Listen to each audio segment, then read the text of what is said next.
Alrighty, guys, welcome back to the Tahoe Outdoor Show. The Tahoe Today Show. I was doing the Tahoe Outdoor Show yesterday. Can you tell it's a Wednesday?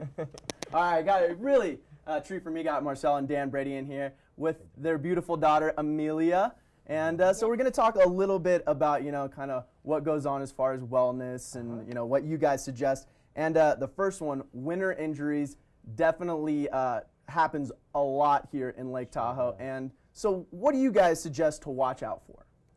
Well, definitely before you start your winter injury or your winter sports, so skiing or snowboarding or snowshoeing, whatnot, cross-country skiing, it's important to get a background in cross-training. So before, in October, September, hit the gym or hit the weights, get some strength training in.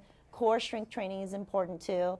And also your lower extremity muscles, your quadriceps, your hamstrings, your calves, those are all important to keep strong as well, right? So when you're going down the mountain, they don't poop out on you. And also using your arm strength too. You've got to hold those poles, you've got to do, when you cross country skiing, you've got poles too. It's important to strength train with those as well. So what to watch out for is just pooping out on the mountain and just making sure that you have enough energy in you to sustain yourself. The first few runs are probably pretty hard, and then you start to condition yourself. Yeah, because I always tell people to cross-train. I'm a snowboarder, so in the summer I like to go out and skateboard because I use similar muscle groups. And I'm always telling my skier buddies, why aren't you guys inline rollerblading all the time to really cross-train for your legs? Because you don't really see a lot of inline rollerbladers out there. Yeah.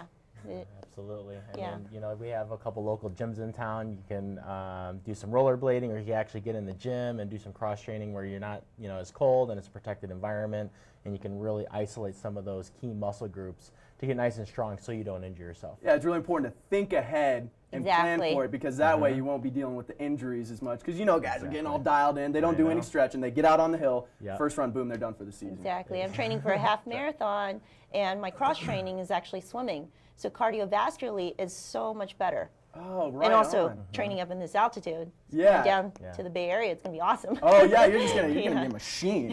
And so it's back to school. And so, I was a kid, and it's kind of, you have a way to wear your backpack to look cool. Right. But you have a way to wear your backpack that's actually good for your back. So why don't you guys show us a demonstration of the proper way for kids to wear backpacks? Awesome. All righty. Well, Amelia is going to demonstrate, so go ahead and stand up, Amelia. Right here, Amelia. There you go. Dad's going to put it on. Okay. And typically, when you put a backpack on in a child, you want it to be symmetrical, and you want the backpack to actually cinch towards their body, so it's nice and snug. And even more importantly, too, if you have a clasp that you can put around here, it takes the pressure off the shoulders, so the weight distribution will actually go towards the hips and the waist, and so if your core strength is stronger, that'll definitely take pressure off those shoulders. And then she is about 60 pounds, so you want the backpack weight to be between 10 to 15% of her own body weight. So I'm guessing this is probably about 6 pounds right now, 6 to 8 pounds. Dad made lunch a little heavy today, so. Yeah, Dad. But yeah, so nice and snug towards the body. A lot of kids like to use just one shoulder, have it really low and not have it cinched to the body. So that's important to look at when you're putting your backpack on your kid. Yeah, put all the weight on the hips. Exactly. Absolutely, because what can happen is if you have the backpack too heavy, the child it'll end up causing trauma to the shoulders. It'll cause the child to lean forward a little bit more to keep that, to carry that body weight, and it can damage the neck muscles also. So it's real important to have that proper distribution of the weight of the backpack onto the child. So I know these days in a lot of the schools now, they don't even have lockers, so the kids they have to put all their weight in their backpacks. So if it gets heavier than that 10 to 15%, then you got to go to a pull-along backpack where it has wheels on it. So that's where you need to go to if you can't put it all in the backpack. And it's important because kids wear backpacks. I'm 22 and I'm still wearing a backpack pretty much almost I do every too. day. I take it to work. So very important. And then so got the flu shot, and there's not one good or bad thing about it, but you guys want to educate people on the flu shot. So why don't you just talk a little bit about it? Yeah, we've been hearing stories a lot on TV, on the news in regards to the flu shot. Get your flu shot. Even at the school, they recommend getting a flu shot too. And I just want to inform the parents that it's really important for them to understand what is in the flu shot.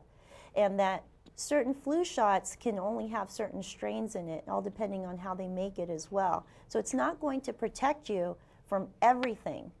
And so we always want to empower and educate our parents on what's going into their children's bodies. So it's really important to actually go back to the basics, increase your immunity, get those fluids in, exercise every day at least 20 minutes, high in vitamin C and high in antioxidants. That's going to help you with flu. Yeah, people don't understand diet is really important. Exactly. In keeping yourself well. And, exactly. So one of the biggest things, whiplash injuries, I mean, they can really take you out real quick. Absolutely can. Why don't you talk about just be safe on the road real quick. We've got about a minute. Okay, yeah. Now that the roads are getting icy in the morning times and in the evening times, the black ice is out there, those mini fender benders that you guys get, that can actually cause some pretty serious whiplash to the neck muscles in the front and the back, and it can throw off the spine and damage the discs. So it's real important if you guys get in those little mini accidents to get your spine checked by a chiropractor to make sure everything's in alignment so you don't have that future damage occurring as you live your life. So real important to get checked, even if it's a small little fender bender. And trust me, with a herniated disc, I know what you guys are talking about. So, yeah. Dr. Dan and Dr. Marcel, thank you for coming in and talking to us today. Amelia, thank you for being such a great model. That's it for us here at RSN's Tahoe Today. Join us here each and every morning starting live at 7:30 a.m. RSN Outdoors is up next.